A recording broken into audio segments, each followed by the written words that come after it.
Welcome to the intersection of technology, cybersecurity, and society. Welcome to ITSP Magazine. You're listening to a new Securing Bridges podcast. You're about to join Alyssa Miller as she sits down with senior and executive security leaders to share stories of success and failure while working across business teams. It's time to build and secure the bridge to the business. Knowledge is power, now more than ever.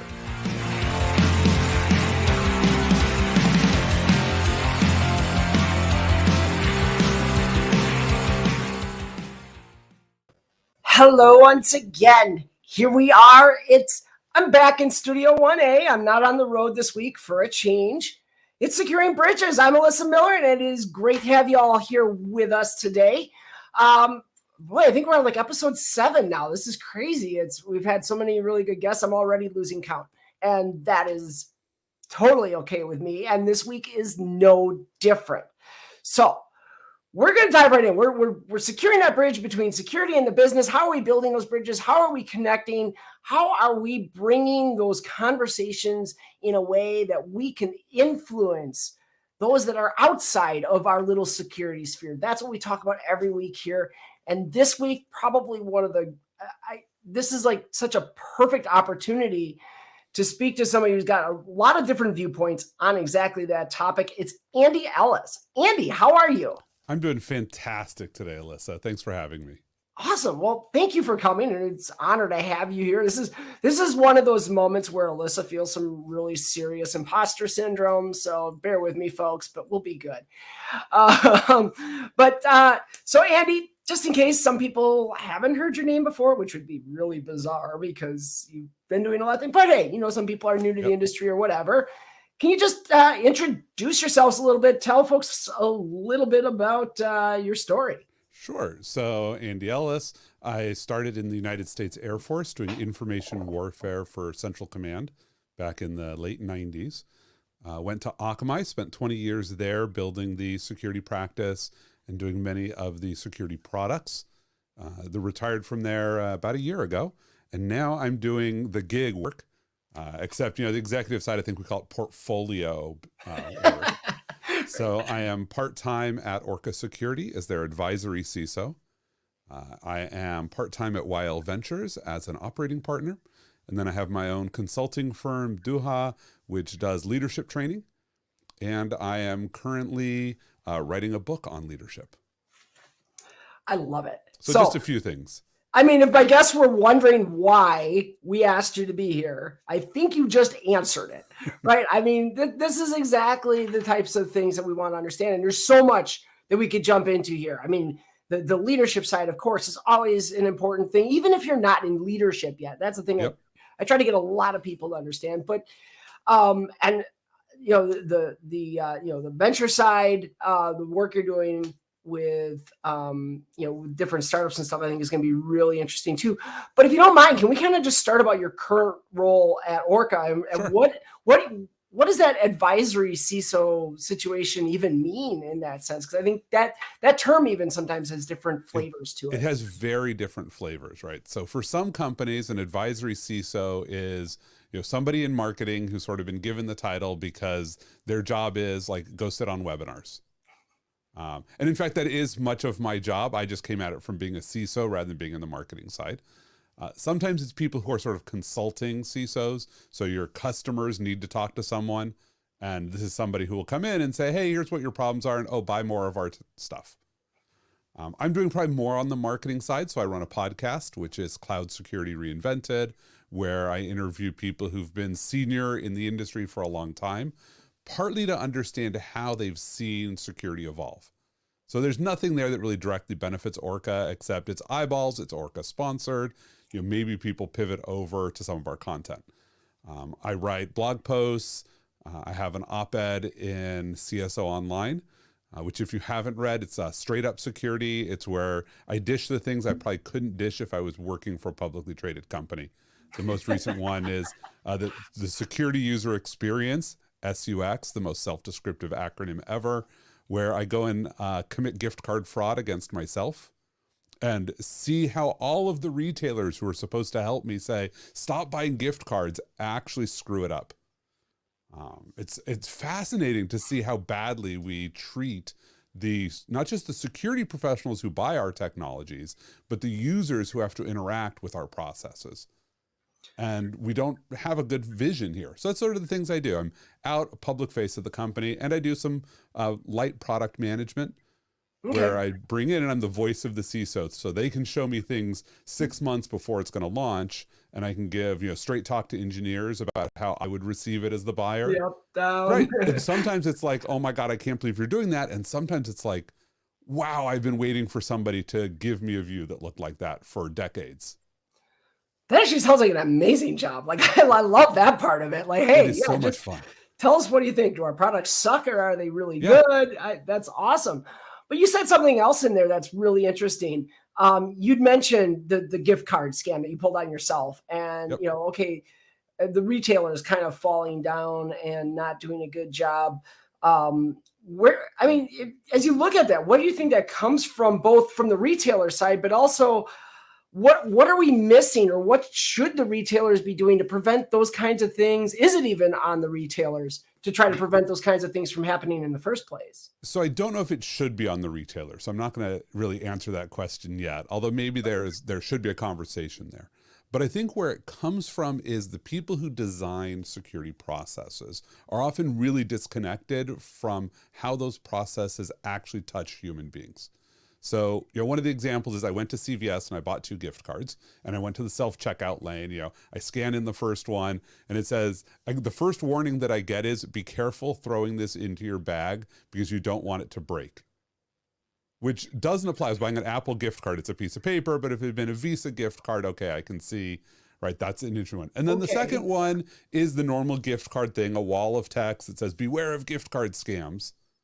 But it was kind of vague, and I'm like, okay, but at least there's something. Scan the second gift card, and the machine locks up and says, please wait for a store manager to come over, or something like that. So I'm like, I have this moment where I'm like, this is really exciting. And you can imagine the security person, the anti-fraud person who wrote this process, who said, look, if somebody tries to buy multiple gift cards, we want that employee to have a conversation with them that just says, hey, I just want to make sure you're buying this for something legitimate and not an IRS scam.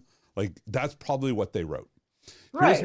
Here's what happened. A very harried manager of the store who was trying to deal with another customer comes running over with their card, like dealing with the customer, reaches over, scans their card on my checkout and presses the button to advance through and walks away.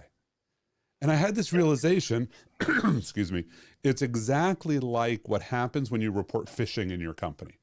100%. That's exactly what I was just thinking. And I actually had this where I was the CISO who reported a phishing event, and I got back this form letter from a low-paid employee in a low-cost center that basically was lecturing me about how to detect phishing.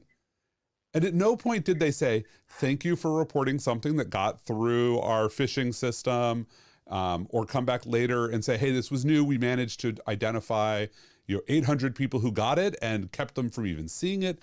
Nothing like that. So there's no incentive for me to ever report again because I got a lecture rather than a thank you. Yeah, which tells me, oh my God, one, we're turning off, as you kind of mentioned, that behavior, right? We're actually steering people away from the exact behavior we want them to take. 2, I feel like we're actually missing an opportunity to learn and grow from the security side here because, one of the things that I do at my organization, if they're listening, someone in my security team is going to hate me for this when they hear that this is what I do. Yep. But when I get those stupid emails that are very nondescript with a link in it, and I can tell it's probably actually legit, right? It's got some SurveyMonkey link or whatever, whatever thing it is, but it's vague enough that like, okay, this would be the type of email that would encourage users to get phished. Yep. I send those in. And I send them in because the hope in the back of my head, even though I kind of have a feeling this doesn't happen, is that somebody's going to see, wow, look, we sent a bunch of these emails and all these people reported it, even though it was legit. Right. And that's I feel like we missed that. We missed that opportunity. And something that I had instituted while I was at Akamai that actually worked really well is every time I got one of those, I would actually call up my peer who was in charge of that and say, you forgot that you're supposed to send an email right in advance of it. So if you're going to send a SurveyMonkey link, then I need to have an email sent to every employee from an internal person that says, hey, by the way, you're about to get this third-party survey link. Here's what it is. Here's why we're collecting it. We instituted that practice. And what was fantastic was it actually made our employees become very aggressive at reporting when someone hadn't done that. I love that. Because and they that's recognize what you want. That's the standard, right? That's what you want. Yeah. And we tried to encourage people to not send these links from third parties, but most of the third parties don't have a good way to do that. But this was helpful. And what happened was it made our employees recognize that the security team was trying to make their life better. And so they started doing our job with us. Yes.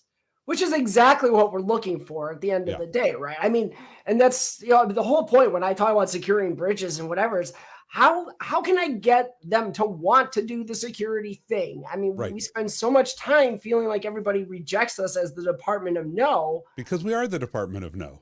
We do. That's still what we do. As much as we say no, I mean, I hear this is my soapbox. I swear I think it's probably come up on every single episode so far, is I hear these CISOs who say, well, I enable the business. And the minute I hear that now, this is what I've started doing. And I got yelled at once for this, but I don't care.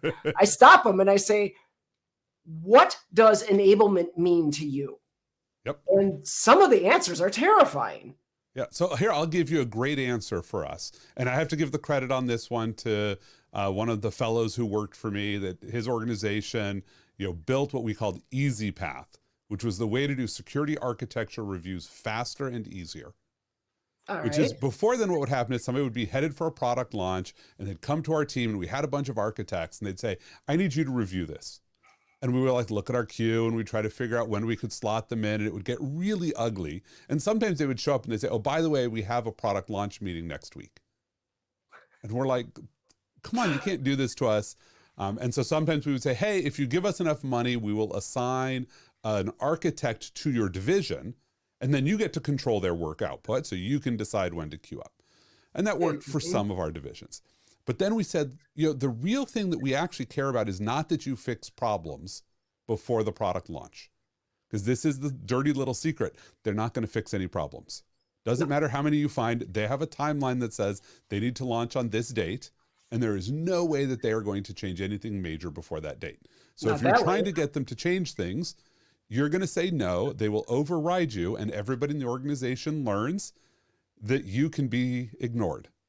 Yes. But you're just hazing them. It's like, we'll tell you how awful you are in exchange for slowing you down for 2 weeks. So we created a model that said, we will teach your architects how to do safety and security reviews. And our requirement is that a different architect than designed it does the security and safety review. But we'll teach them, and we reserve the right to revoke their ability to do reviews, which we only did once. We had somebody that we just didn't trust the output.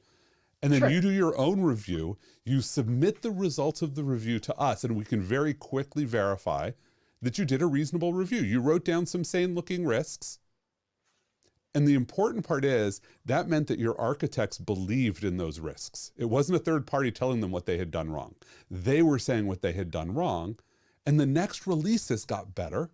But more importantly, it sped everything up. You got to control when you went through the review. So we think it probably saved about 30 days of calendar time because they didn't have to interact with us. That's enabling a business, like a $1 billion product line that can advance everything by 30 days. Yeah. And that's the point. And see, this is where I struggle with some of the stories I hear, because I'll ask that question and I'll hear a CISO come back and say, well, I reduce risk. Yeah, no, the only risk reduction that matters, because the job of a security team is to enable wiser risk decisions. So actually, we reduce no risk at all. At steady state, humans take about the same amount of risk. We've got a ton of data about this that suggests that what's sometimes known as risk homeostasis or the Peltzman effect is real. That if you give people safety tools, they become more dangerous. It's like driving a car. People drive faster and faster every single year because we give them better and better tools to survive collisions. Now, what's interesting is if you look at the data about vehicle fatalities per mile driven, they went down consistently until the advent of Waze. And it might not be Waze's fault. It could just be correlation. But I think that what happened is people are now driving on roads they would never have driven on before. They used to only stay on major roads when they were elsewhere other than their home. But now Waze is like, oh yeah, go through that residential community. And you don't know what you're doing, and you're paying attention to the nav system because the nav system is complex rather than simple. Anyway, coming back to what we do, we help people make better risk choices. So you enable the business by helping them make those risk choices more quickly, or by getting out so far ahead of their risk choice that you take away really dangerous things and give them really easy things. Single sign-on is probably one of the best things security teams ever implemented. The idea that like, here's a basic module that will do login for you on all of your internal websites and stop implementing login. Like that helps everybody make wiser risk choices. Nobody does password management in application anymore. Right. I mean, all my developers know how to write to an API. Not all my developers know how to securely write an authentication and authorization system. I'm pretty sure nobody knows how to do it securely, but let's at least concentrate that risk into one dangerous place. Yes. Right? Yeah. No, I agree. And that's the thing. I mean, I think that's what we miss. And again, what did that do for the developers? Well, it made their lives easier. It made it faster to deploy because I didn't have to write this from scratch. Security's happy because I don't have people rolling their own encryption or all sorts of other really bizarre things that are bad. And that's where I get so worried when we lose that. So I love hearing this from you because it's exactly, I think, the message that we need. And it's not just security leaders. Again, I'm back to that too. Like, yes, this show, I talked to a lot of security leaders, but these conversations fit everybody because I don't care if you're working in a SOC. Jules Okafor was on here a few weeks ago. Oh, she's fantastic. Oh, she's amazing. I mean, she had some of the outtakes from that. If you get a chance, if you haven't seen that episode, check that out. But, one of the things she was talking about is how necessary it is for an analyst working in the SOC to be able to have executive level conversations. And yes, even if they're not actually talking to the executive, they're talking to somebody who's going to go talk to an executive. And you have to be able to bring that better message. And that's where I think, maybe it's the youth of our industry still in security. I don't know. But boy, I wish we could get those messages to some of those people that are, earlier in their career. Yeah, I think it is tied to the youth of our industry as a whole, and to the unicorn way that we grew, right? I'll use myself, and this is not me being egotistical, but I'm a unicorn. Like I can do every job in a security team because I had to do all of them. I was the first security person in the organization. Almost everybody that we hired was hired so that I could do less work, or that somebody who'd been hired to give me less work could now do less work. Like that's literally, so I can do every job. But guess what? We should never hire for that ever again. We're done hiring unicorns, but people still look for them. And the problem is, if you want to be a unicorn in an environment that doesn't naturally require one, like ours required one 20 years ago, but to become a unicorn, you have to protect work and not let other people see it. Because you add value and you need to keep that value to yourself. So one piece of value that I provide, and I still do provide, is I am a fantastic writer. Like you can tell me anything and then tell me who you would like that repeated to, and I can translate it into their language and write them a wonderful note and send it to them, and they will know what's going on. If I don't CC you on that note, you will never learn how to communicate with that other group. So if your SOC analyst writes up their details and sends it to you, and then you summarize it to send it to your boss, make sure the SOC analyst sees how you summarized it. So they can now, start to do that summary themselves, makes your job much easier. And now they have a path to develop and grow and say, oh, hey, I want to get promoted. That's a skill I need to have, is how to communicate upwards. And so even just little things like that to remove these barriers to development that exist inside organizations. I think all too often we have taken people who are not good people managers and made them managers. Yeah. And so they don't understand that, first of all, being a manager is at least a half-time job. Like, At so if you're least, if you're an individual contributor who becomes a manager and your work output personally does not fall by at least 50%, you are probably not doing right by the people who work for you. yeah. And that I think is something that's honestly an expectation I'd love to see people get is look, management.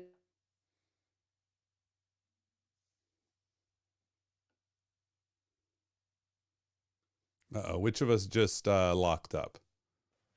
Because I see Wow. you. All right. Have you got me back? Because that was interesting. Yeah, I now have you back. So I was trying to figure out which of us had just locked up. I don't know. You had a brief moment before, it might have been me. Okay. But yeah, so I think a lot of people maybe early in their careers when they are individual contributors in particular see that step into leadership as like it's a sign of clout or something Right. like that. And it's like, no, you got to understand it's yes, maybe now you have more responsibility. So in that sense, maybe there's that level of change, but understand it's just a completely different skill set that you're saying you're going to take on, and you are giving up doing some of the other skill sets that maybe you really love. And so when it comes to leadership then, and this is actually turned into a perfect segue, I'm kind of what are those things as somebody who's maybe looking to take that first step from maybe they're in a lead role today at best, and they're looking to really get into a formal leadership. What are the things that you see from the work you've done that you'd really like them to understand about making that leap? Right. So first, I think you need to understand that leadership and management are not synonyms for each other. And you can be a leader without having any formal managerial authority. In fact, you are. The day you show up in your company, you are a leader. The people next to you will look at your behaviors as signals about what is acceptable. And so you get to lead laterally, you get to lead upwards. It can be very dangerous to lead upwards. If you want to tell your management what you want out of them, I actually can encourage that, but you should know whether or not it's safe. But if you want to become a manager, right, you should recognize that the skills that you need are people skills and process skills. Like the technical skills that you need to be a manager are actually pretty minimal. You should be able to understand what the people are doing who work for you. You should have a vague sense of how to do it better. But great managers recognize that they are no longer in the weeds, and that their simple models of how to solve problems are wrong. Right. So if somebody who works for you comes and says, that's impossible, you need to believe them. Now you can make them justify why it's impossible. But the biggest sin I have seen on managers is they say, well, I could do it this way, but that's based on 10-year-old knowledge. And they don't understand all the ways that their simple mental model of how to solve the problem will actually break in reality. Reasonable to challenge the people who work for you to explain it to you, but you have to accept that you have given up that technical authority to your team. And what you now have is the people authority. Like, how are you managing people? Your major role is to figure out how to promote everybody who works for you. And if you are not focused on developing them for career promotion, then you're doing them a disservice. I absolutely love that. And you mentioned like that giving people, I had a CTO previously who called it freedom scale, right? That empowerment, that enablement, whatever you want to call it, to go out and solve a problem and solve it in a way that honestly, maybe you didn't think of. Right. And that's, I mean, I stress that with my teams. It's like, hey, you know what? This is how I see this. Tell me why I'm wrong and tell me how we can deal with this. And, I otherwise it just turns into micromanagement. And then why did you hire these really smart people? If you just wanted to tell people how to do it and have them push the buttons, well, you probably could have saved a lot of, dollars in terms of resource costs there. Yeah. And in fact, my goal, I recognize that right now you have to often hire entry-level people who have zero skills at all and teach them. And look, you're going to teach them and say, push this button when this happens. But your goal is to eliminate those roles as much as you can. We never will, but you want it to be that, entry level means something better than it did 2 years ago in your organization. So if you have people who are just pushing buttons in a predictable way, you should be automating that. You should be buying technologies that skip that step and get you up one level. If you have people who are copying and pasting from 5 different data sets, why aren't you automating that data migration so that you don't need that, because those are not fulfilling jobs where people can develop. Oh. And that's actually a really great point there too, as far as when do you buy a tool, right? I mean, I think a lot of times people look at, we want to bring in some cool new technology because it's going to give us all this new capability and whatever. Yep. I typically look at tools, and you can tell me what you think of this. You can tell me I'm completely full of crap. But when I look for a tool, I'm looking for a tool to do exactly what you just said. I've got some type of process, whatever, that's tedious, yep, that is repetitive, that I know could easily be automated. So give me a tool that does that. You know, I mean, I could have people sit down and inspect firewall logs, right, and go through that, but why not buy a tool, let it do that for me? I could have people sitting there processing every single alert that comes through, yep, but why not have a SIM that can do that for me? And, you know, and that's one of the key things I think, you know, for me anyway, that's always been my strategy, is don't buy a tool because it's going to make us better at security. Maybe that's the indirect result, but it's because we're freeing up resources who are doing mindless stuff that we can automate with a tool. Yeah. So I think I would say there's 3 categories, and I'm making these up as I go along. So I reserve the right to add a 4th one by the time I'm done. So you just named one category, which is, you know, automate out scut work. Right. Yes. There's a second one that's nearby that some people might think is the same, which is automate out correlation work. Right. To say, oh, you have things that fire 1 million alerts. How can you take those alerts and give them context? Sure. Right. And that isn't necessarily scut work. It is often thinking, oh, this machine that this alert is firing on is externally facing, and it has, you know, insecurely managed credentials that give access to another system. Like, mm-hmm, learning those 3 things is sometimes hard, but putting them together is really valuable. And so a tool that does that, that's something I'm looking for. Or I'm looking for something that automates program management, which is I have to work projects for long periods of time. You know, maybe I have an AppSec program and I've got, you know, 12 AppSec tools and 200 systems that I need to deploy them to. And I need to keep track of all of this and help me figure out which one to do next. Like, that's an area where I might look for a technology to sort of really help me. So those are sort of my 3 broad categories. And then there's a narrow category, which is I have a real problem that just popped up that nobody has ever seen before, and I want something that can actually go find those things. Fair.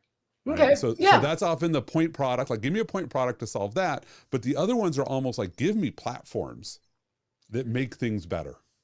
Yeah, I mean, it feels like, you know, there's so much. I forget the study. I used it in a talk a year or so ago, where something like, you know, for the security tools that most organizations, I think they were looking at, like Fortune 500 companies have, you know, there was something like 60% overlap capability, yep, and the average tool was utilized only to 15% of its capabilities. That's alarming to me, right? I mean, if I'm running a security program, you're telling me I'm paying all this money for tools that do the same thing, and I'm only using 15% of each? Yep. Yeah, shelfware is a very real problem. You buy a technology that's supposed to go enterprise-wide. Here's actually one of the biggest failings I often see in deploying a new technology is people try to deploy it on their most valuable system first. It makes sense. Like, I want to save the thing that's going to be at the highest risk. Well, that is the slowest possible place to do anything new. If you want to deploy new technology, go find a buddy somewhere in the organization that has a low value thing and deploy it there first, where you can learn it. You can just get it in and say, hey, what do we want to do? And now when you have to deploy it 4 times in a row because it turns out you had the wrong settings, nobody's mad at you. But if you went on that high value application, you keep trying to deploy it. Every time you want to make a change, it takes you forever. But more importantly, every other application is watching and is saying, yes, I don't want that tool here. It is disrupted 4 releases. And you'll get to 15% and you're done. Yeah. And that is like, that's, you know, so stressful to me as well. You know, it's important that you manage the reputation of the tools and the processes and the procedures that you bring in, because that directly impacts how people are going to adopt them. And I know, and you actually wrote a blog recently, or maybe it's your most recent blog on your site that I read, to be blunt. But you were talking about the top 3 hidden costs. And I know that you actually drew a connection to how that leads to, that stagnation. Yeah. And the challenge here when you're sort of deploying something new is every piece of pain that you create is pain that will be reflected back on you in the future. Right? If I'm trying to deploy to you and I make your life miserable, the next time I come ask for something, you are going to push that misery right back on me. And it's not punitive. It's you just are looking and saying, I've been burned by you before. I'm going to make it harder for you to burn me again. Absolutely. Yeah. And that's why it kills me sometimes when security people don't see that. So I work in this BSO role where my job, and hence the reason for the name of the show, I'm that bridge between the business and the security team.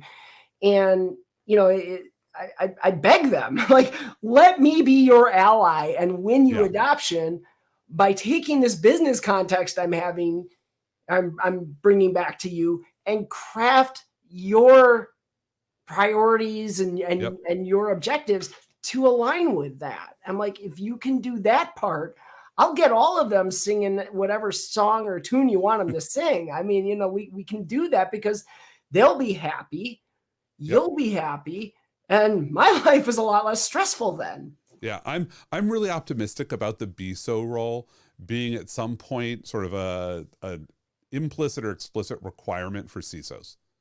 That until you have been embedded in a business and tried to deal with all of the BS out of a central InfoSec team and make it adapt to a business, I don't know that you have any business creating policies out of the center. You have no idea how much I'm feeling that right now. Like that is exactly where I'm at. And that was, for me, that was always my hardest job, is I'd have somebody on my team who would say, well, we just need to make a policy that says X. And I'm like, hell no. Yes, I know that we have an auditor that wants a policy that says that, but we don't write policies that people don't follow. My general rule, and here's my takeaway. If you want to implement a new policy in your company, go find some people who already like you and ask them to live under that policy before it's written. Move it forward. Because if you can't get your allies to move it forward, then you should recognize that everybody's going to resist. Yeah. But the best policies are one that you write after 80% of the business is already doing it, and you only use it as a cudgel against the last 20%. Yes. Because if it's a good practice, people will be like, oh, you're implementing this not just because it's a policy, but because there's a real risk. Yeah, we'll make the change. And then you're just codifying the solution that you created for your business as a policy. Oh, you mean we don't shape behavior by creating policies to tell people how we want them to behave? Oh, we do shape behavior. We just do not shape it in the way that we think we're about to shape it. Exactly. It's how can I make you ignore my policy and get more risk acceptances? Okay, let me write a standard that doesn't fit. You know. Like how many people, here's a good one to ask security professionals. You probably get a lot of training that comes out of HR and legal. That's these awful video trainings that, require you to maintain focus on that browser. You can't, if you click away, the video pauses. There's like a stupid questionnaire at the end of it. And it's the same training that you have gotten at every employer you've ever had in your life. Like whether it's sexual harassment training or code of ethics or whatever. And how many of you dread those? Probably the answer is everyone. How many of you try to game the system? Like I literally will have two laptops and the second one is running the training while I'm doing real work on the first one. And if it doesn't let me turn off the volume, I just plug in headphones and don't listen to them. And every so often glance over, oh, I'm supposed to take the quiz. Let me take the quiz. So you do that, right? You have done this adaptation against the business. Well, when you roll out security awareness training, what do you think everybody's doing to your security awareness training? Exactly. Right? And they're saying just what you're thinking, which is this is a part of the business that is wasting time that I could be using more productively for something else. Yeah. I mean, if I can pass the quiz without watching the video, all right, clearly I understand the compliance needs because believe me, a highly regulated industry that I work in, you have to spend a certain amount of time in these trainings, but okay. But you don't. The compliance requirement in almost every regime is annually, every employee must receive security awareness training. You can literally satisfy that by sending them to a web page that no scrolling is required, that says, we're required to give you security awareness training. Here's 3 paragraphs about training. Here's why it matters. Here's some links if you want more training. Click here to acknowledge that you have been trained. Yeah. And That's that all you works. I have mean, to there do. are some, honestly, I mean, I speak for, not security awareness, but Yep. other training where we do have those time requirements. But yeah, I mean, or find other ways. Like there's, Yeah. and that's my point. Like there's And got to be something better. separate the checkbox compliance of every year everybody has to do this. We literally had a web page that was a cron job that would look in the database and say, oh, you haven't done it in 11 months. I'll send you email to go do it now. Like 98% compliance on the company with no overhead. And it was literally show up here and click the link. If you think you're good, you're good. If not, here's where you can get more training. And then we could spend our resources doing meaningfully targeted training to developers to say, let's teach you to do secure code development. Yeah. To executive admins, let's teach you about the attacks that will happen to your executives. Nice. Well, cool. So I'm going to change gears because I want to make sure we get to this last topic before we run out of time. And that is your work at Wild Ventures. Yep. Right. So one of the reasons why I'm really excited to have you on the show today is because you have kind of that dual perspective. You've been the CISO, seeing, what they're bringing, what different vendors are bringing to the market, what they're trying to get you to buy. Yep. You understand, you've been in the vendor side where you've been part of that marketing org a little bit and whatever. You mentioned that earlier. So what about now when you're on that venture side, you're on the funding side of things and you're looking at startups? I mean, what are some of the things you're looking for or, you want to see in a startup that's like someone that, all right, that's something I think we should put some money into? Yep. So we're a seed stage fund. So for folks who don't understand that, we're the first money that somebody will see, right? And we'll probably do a ride along to maintain our equity stake in an A or maybe a B round. That's it. So we're very different perspective than people who are going to come in at the A, B, C, or later rounds who are looking for viable businesses already that they just want that their investment will help them grow and hyperscale. So that's one set of the VC world that I'm aware of, but I'm not living it. So the seed world is very different because what you are looking for is people and an idea and a market. Right. And the market is often one that doesn't yet exist, which is the fun challenge, because a seed stage company is not going to have a viable product at all for a year. And that viable product is not something that's going to be making a ton of money. Maybe it's 2 years until they have something that can scale enough to start making money. So we're trying to figure out, like, what is the market going to want in 2 years? Do we have people who can go execute on it? You usually want to see in a founding team somebody that really groks business and executive function and somebody who is a deep technical founder. Like you'd like them, to be 80-20 probably. Both of them should be technical. You don't want an early founder who is just a business person who doesn't understand their technology. They should be able to explain that. But they have an approach that seems to be viable, that they can learn. That's actually a really key thing when you're doing seed stage investment, is their first idea is probably a bad one. It's near a really good one, but it's probably not the idea you want them to commit to. So when you put them in front of prospective customers, which is a thing we do for everybody that we're talking to, before we give them money, they're going to meet with about a dozen CISOs who are going to give them brutal, honest feedback. And we want to see, how do they adapt to the feedback?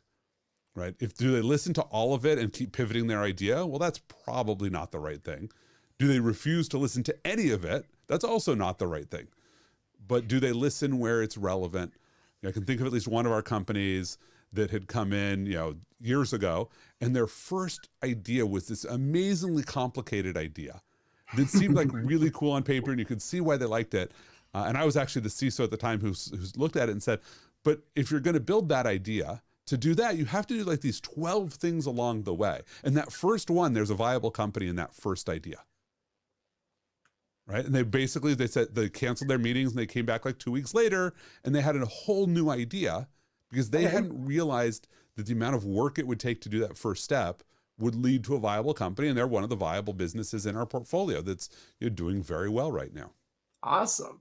And that's kind of what I was getting as I was hearing you. It's like, okay, I was going to ask, what are the things that you wish they did differently? I think you already answered that. Yeah. And it was really just, be willing to, especially, I mean, I know from your reputation that, like, if you were coming and you were looking at something I was making, you were telling me something, like, I'm going to listen. I mean, you've been there. We want to hear them listen and make the right decision about adapting.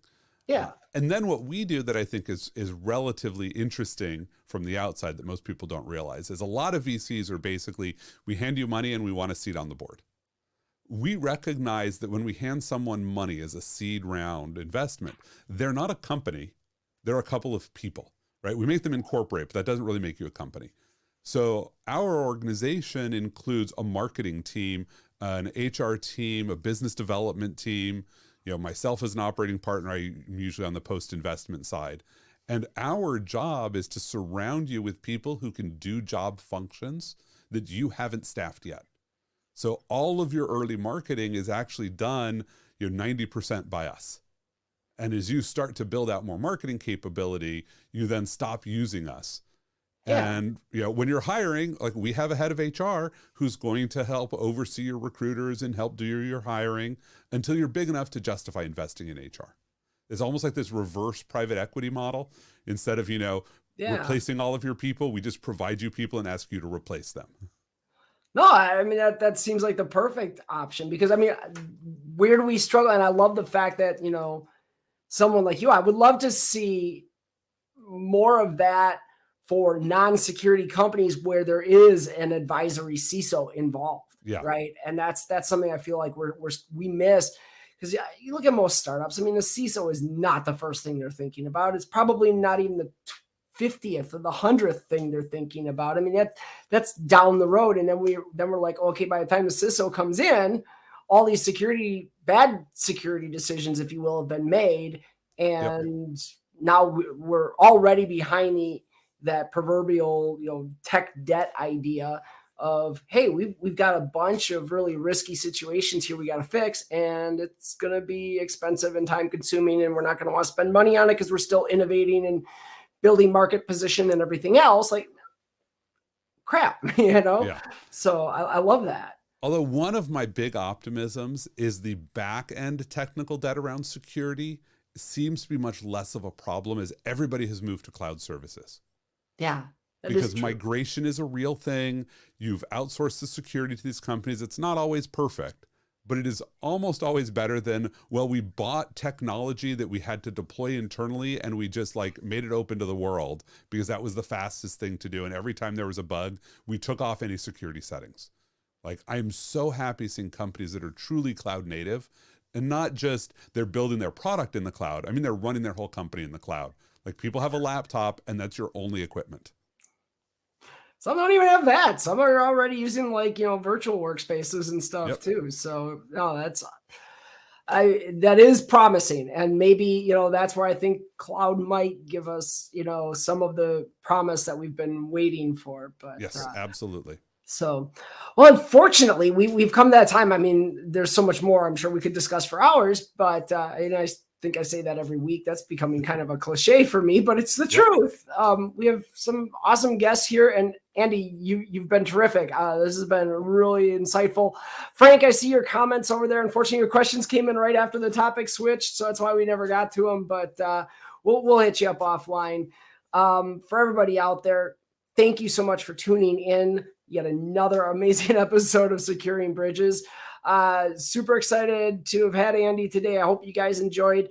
Reminder, this episode, like all our episodes, will be ready and available on podcast format 2 to 3 days after today. You can see it Apple Podcasts, Google Podcasts, Spotify, whatever your favorite podcast platform is. We are probably out there. So, subscribe, all those happy things they always say. And tune in next week. Andy, thanks again. Really appreciate having you here. Alyssa, thanks for having me. All right.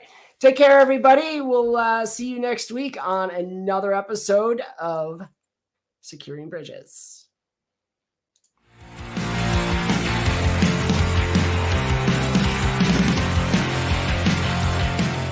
We hope you enjoyed this episode of Securing Bridges podcast with Alyssa Miller. If you learned something new and this podcast made you think, then share itspmagazine.com with your friends, family, and colleagues. If you represent a company and wish to associate your brand with our conversations, sponsor one or more of our podcast channels. We hope you will come back for more stories and follow us on our journey. You can always find us at the intersection of technology, cybersecurity, and society.